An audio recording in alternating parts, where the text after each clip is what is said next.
Robot Talk is the podcast that sits down with robot enthusiasts from around the world and asks them the questions you always wanted answered. Like, is that a human or a robot? And how does that thing work?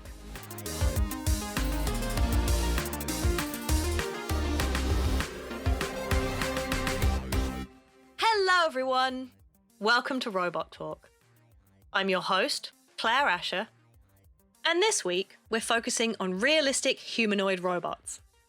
From the challenges of making them to their real-world applications. But first, I'd like to remind you that you can send in your questions for my future guests, either by contacting us on social media, we're at Robot Talk Pod on all the socials, or you can submit questions via our website by going to robottalk.org.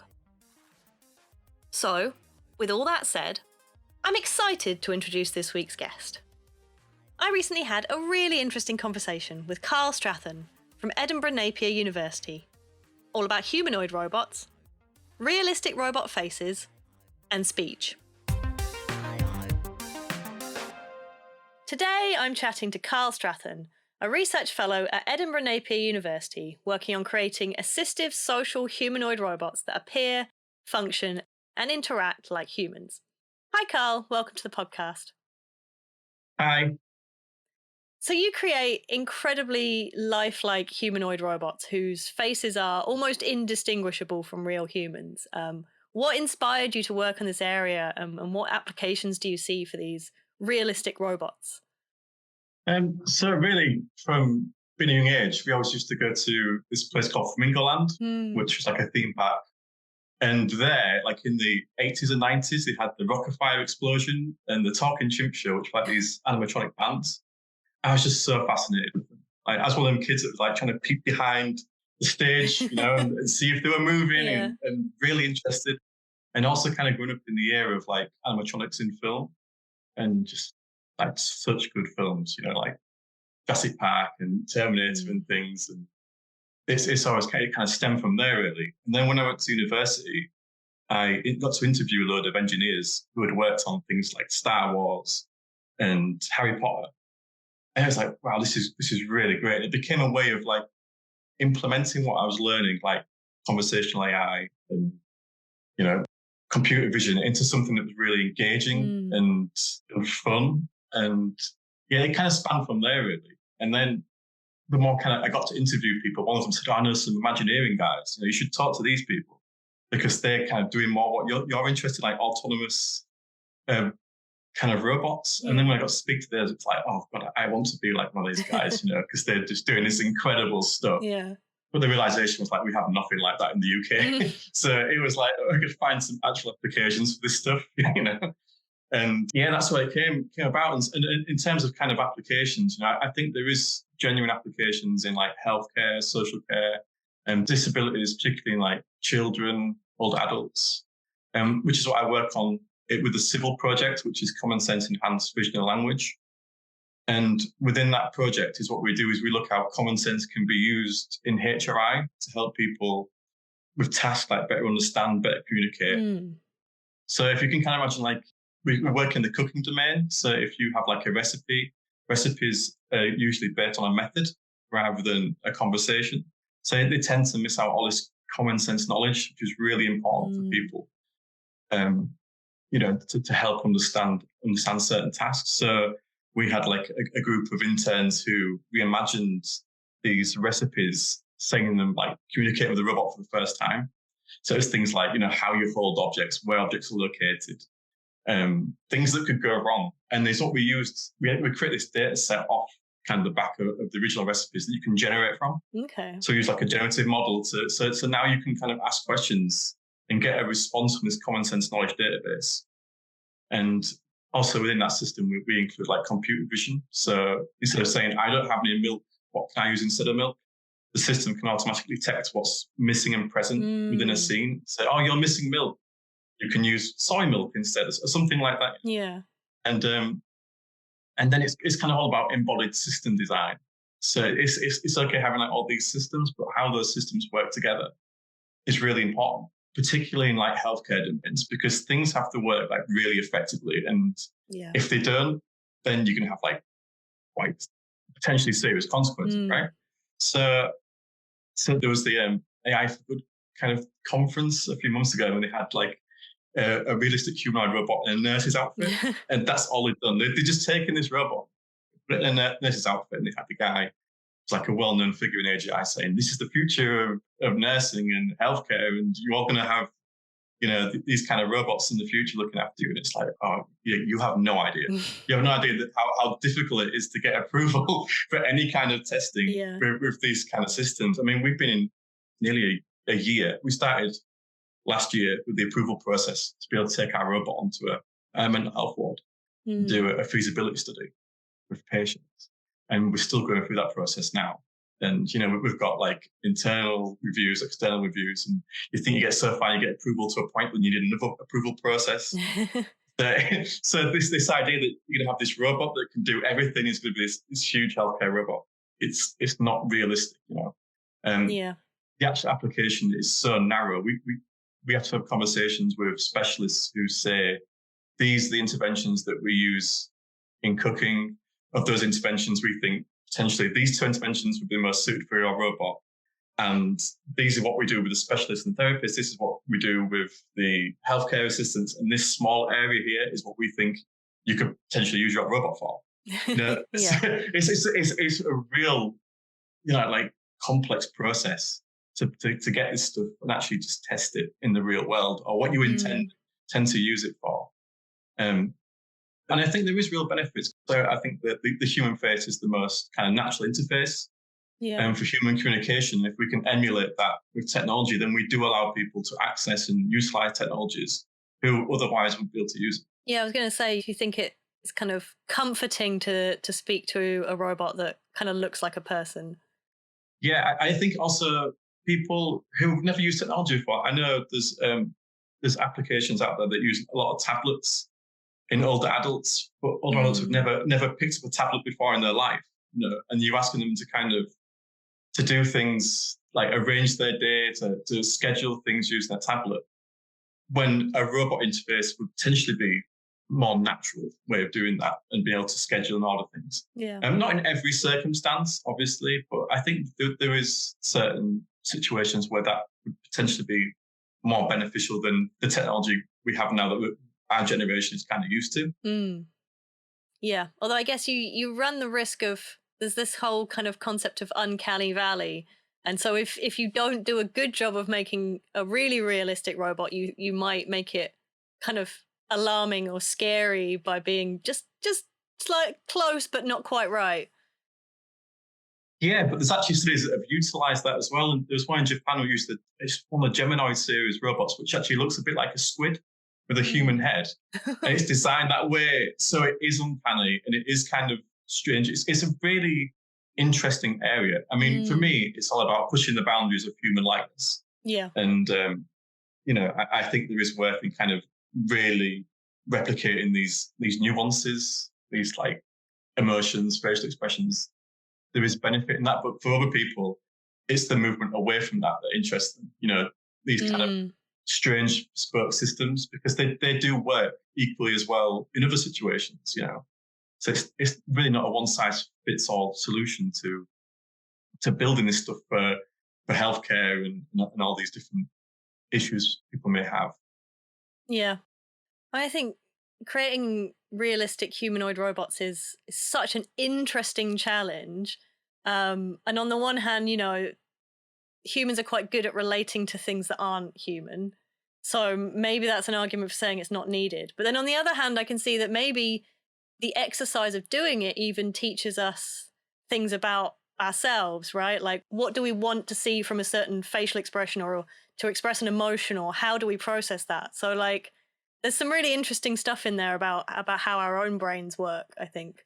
Oh yeah, for sure. And you've definitely picked on something there, saying, it's not just the application, it's what we shouldn't be using these robots in, right? So there should be just equally consideration to what we shouldn't be using realistic humanoid robots for. And I think, again, if I keep referring back to the AI for Good conference, a lot of those systems are designed as general systems, so they don't really have a purpose. They're just a system. And, anybody can kind of create these systems. You could take an Alexa and plug it into an animatronic character and get the same level of kind of interaction you would with those. But to what purpose?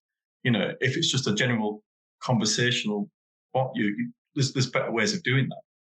And there was a news article last week on one of them said it's the first free-thinking robot. Now, those of us who know what we're talking about kind of know that it's just ChatGPT. You've just got a robot, and you stuck ChatGPT in it, and there's no real innovation there. But when you talk about generative models and free thinking and using these kind of different terminologies, then people are going to be kind of deceived into believing that this is the first real free thinking robot, and it's a bit of a minefield. Yeah. I think there's a lot of misunderstanding in the media about what ChatGPT is and what it can actually do. But it's one of my kind of pet peeves, but it's perhaps a little tangential to our conversation today. Yeah, I mean, just to quickly expand on it a little bit, what I'm trying to say is that ChatGPT may be one of the latest foundation models to use, right? But in our project, we use BERT because it's much better at understanding context, which you need in kind of task-based interaction. So it's not necessarily about using the latest and greatest thing. It's actually about using what's out there and what's best for the situation or the task you're developing the system for. Yeah, definitely. So one robot you've worked on is Euclid, which made news headlines in 2021 as the lip-syncing robot because it can accurately replicate the movements of the human jaw, lips, and tongue during speech. What were the biggest challenges in developing that robot? So the actual project came out. I was working on a VR project as like an understudy kind of thing. And in animation and games design, they have these systems that you can just talk and they automatically transfer that speech into lip sync, right? So I was like, wow, I'm going to do something like that with robots. And I thought, right, the best way to test it is to use speech synthesis and put like a robotic voice in this system and see what it comes out with. Because potentially if it works with that, it could work with, I could adapt the system. It didn't work. It didn't work at all. Is what we have to kind of do is extract something called bizemes, which is like the mouth positions from acoustic data. And because it's synthesized speech, it doesn't have any of that.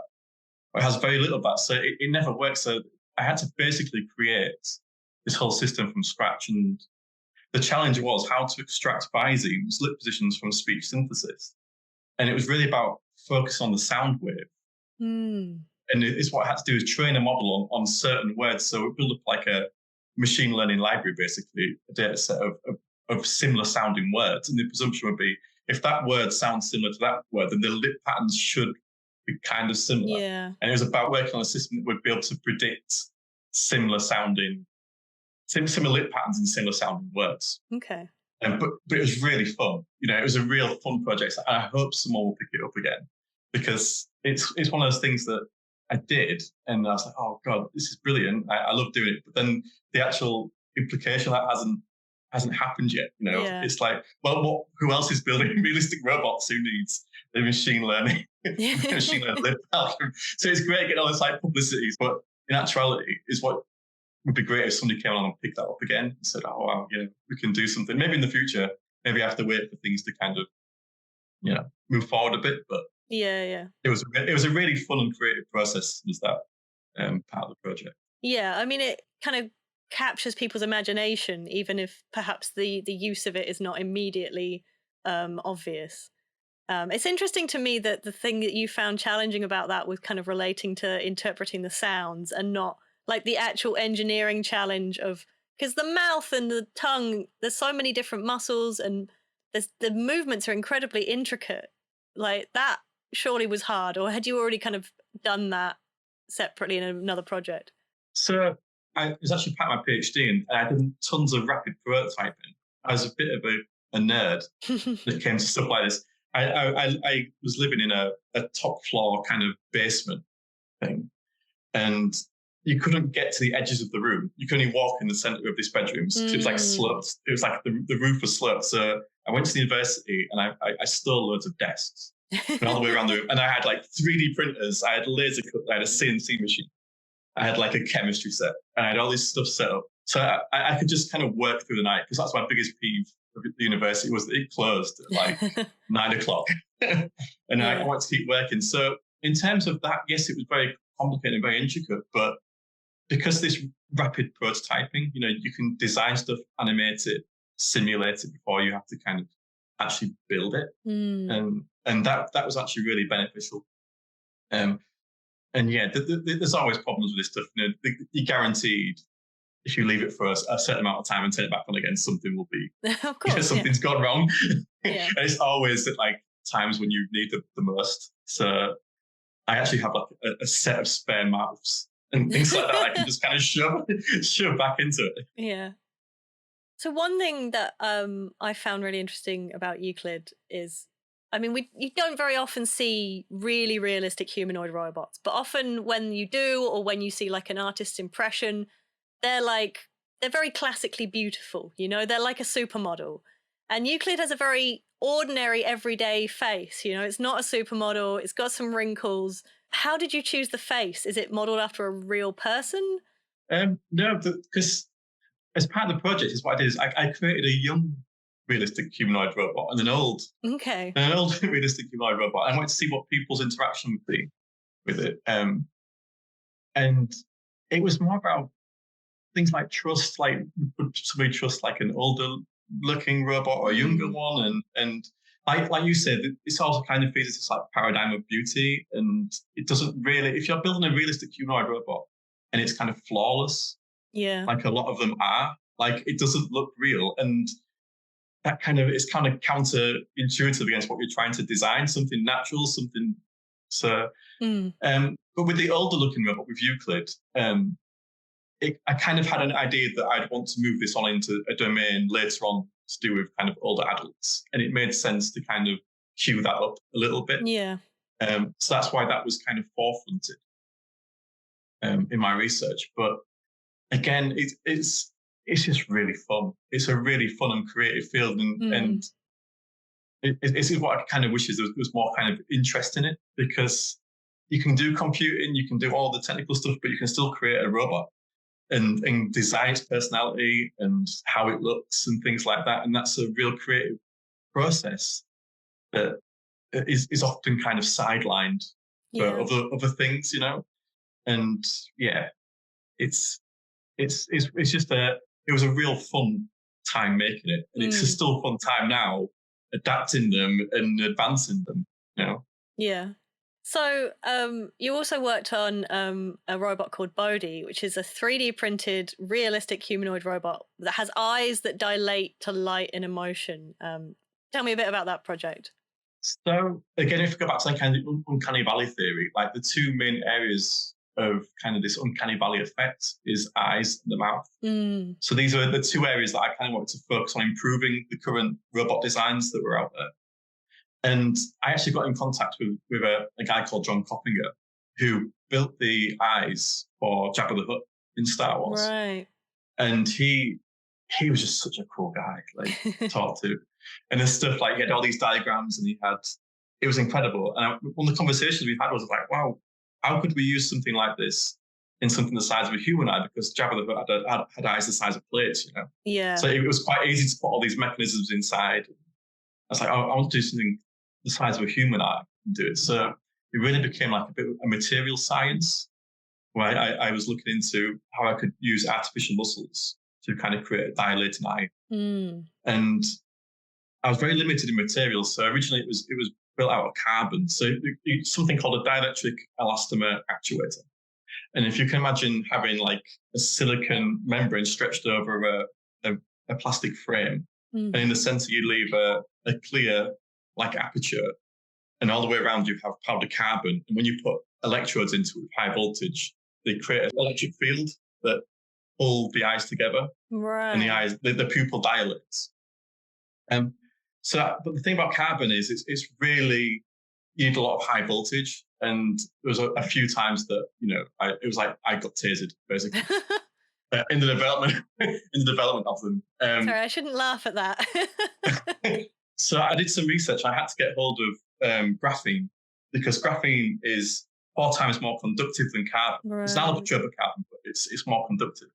And I couldn't get hold of it anywhere. The university didn't have it. I talked to all these like industries, and I was like, just a sample. I just want a sample. And they're like, oh yeah, sure, a sample. It was like a kilogram for hundreds of pounds. I was like, no, just a tiny sample, a tiny sample. So I ended up going on eBay, and of all places to find it on eBay, and it was from a Middle Eastern country. I imported graphene. Okay. Now, I don't know if anyone's ever tried to import like black powder from a Middle Eastern country, but it's when the postman came to drop it off, it had been like opened 15 times. It had biohazard stickers all over it. I was like, oh, what have I done? And he was like, his face was like, what have you been buying? But luckily, it worked out in the end, and it worked really well. And then I had to kind of encapsulate it into something, because it didn't look like a human eye. It was just like a black circle that dilated. So I got into looking into gelatin, the applications of gelatin, and you can actually get gelatin sheets that they use in the cake industry, but you can print on them. So you can you use a normal printer and print on them, and then they put them inside a jelly mold, and you'd have all these kind of graphics. So I ended up using that. I got an image of a human eye and was able to model it into this graphene, and it was a very colorized image. And then putting that on top of the artificial muscle made it look really realistic. It looked really realistic for about 3 weeks before it started to deteriorate. Yeah, it very much had a shelf life. There's gelatin. Yeah. But yeah, that part of the project was just really fun. And what I did is I took people's pupil readings when watching kind of different films and just comedy videos on YouTube. And then I'd do lots of biometric data gathering. So I got all the pupil dilations, and it was copying them pupil dilations over to the algorithm that I was kind of creating. So when the system detected that somebody was smiling, it was able to run this algorithm, so the pupils would respond with this positive kind of dilation stream. And then if it was negative, it would run a negative pupil dilation sequence. And yeah, it was just really fun. I want someone to pick it up. If someone's out there who's interested in this sort of stuff, the code's out there, and it'd be good for someone to kind of pick this up and run with it again. Yeah, it's a wonderfully ambitious project, and the trials and tribulations involved are very interesting to hear about. I guess, eye contact is such an important part of how we interact with people. So I can see why that would be useful if you wanted to create a robot that people will relate to better. Oh, yeah, for sure. It's eye contact and speech reading. When we talk to people, we look at their lips to understand. And that's part of the lip sync. And then with eyes, it's gaze and then looking for emotion in eyes, because the doll eye effect is what they call it when it's just glass eyes. It can give people that, like you said, that uncanny valley feeling. Yeah. So that was a way of exploring, potentially exploring a way to kind of minimize that. Yeah. So before we finish up, I've got an audience question that was sent in by Global Cobots on Instagram. And they said, with such an amazing appearance, without talking, I don't think we can tell if it's someone real or not. Will it happen to us that we don't know who is who? So I created something called the multimodal Turing test, which was a test to see if we could do that. It's like a very Westworld kind of test, right? And the idea was, if the Turing test is a measure of kind of human likeness in conversational eye, not necessarily obviously with human intelligence, but emulating that kind of enough intelligence to make somebody believe that they're talking to a human instead of an AI. And that we could do the same for a robot. You could look at movement as a part of that. So if you had realistic movement and aesthetics and speech and how all these things come together. And I created something called the hierarchy of human emulation. It was like a triangle, and at the top of this triangle was like a complete form. But if we did get to that point, and we do get to that point, it would just be meh, because you still want this robot still won't be able to do anything. You could create a robot that was perceptually indistinguishable from a human, sat in a chair, you could be talking to it, but it still won't be able to get up and move around and do the pots and do all the things we wanted to do. So yeah, it's kind of anticlimax, that bit, but that's the fact. I think one day we will do that, and we should do that just as for science and stuff, but it's not going to change the world. It's the same thing with like the Tesla bot and these like general purpose robots. There's not really such thing as a general purpose robot. In actuality, they have to have a purpose. They have to do something. They have to have some sort of task set for them. So yeah, it'd be a question for the AGI people, I guess, if it ever comes to that. Yeah. I think we're a very long way from the kind of the robots we see in science fiction that are just essentially fully functional humans in every way. Yes, we are. For sure. For sure. Which is probably a good thing, I guess, because that could be used for all kinds of nefarious purposes, as science fiction has taught us. Yes, that's that. Those are lessons we should definitely be taking forward. Yeah. I think your work is really cool. It's really thought-provoking and interesting. So I look forward to seeing what projects you work on next. Thank you, Claire. It's been great. Thank you. Carl, it's been fascinating talking to you today. I've been speaking to Carl Strathearn, a research fellow at Edinburgh Napier University. Thanks, Carl. Thank you.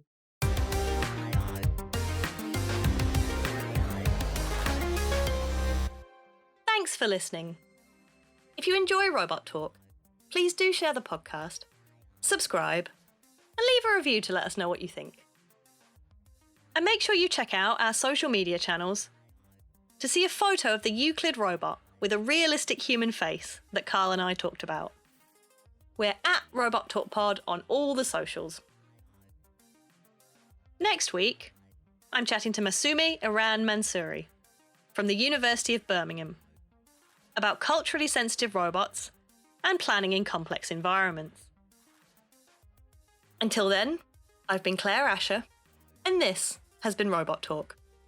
Robot Talk is brought to you by the Hamlin Centre, Imperial College London.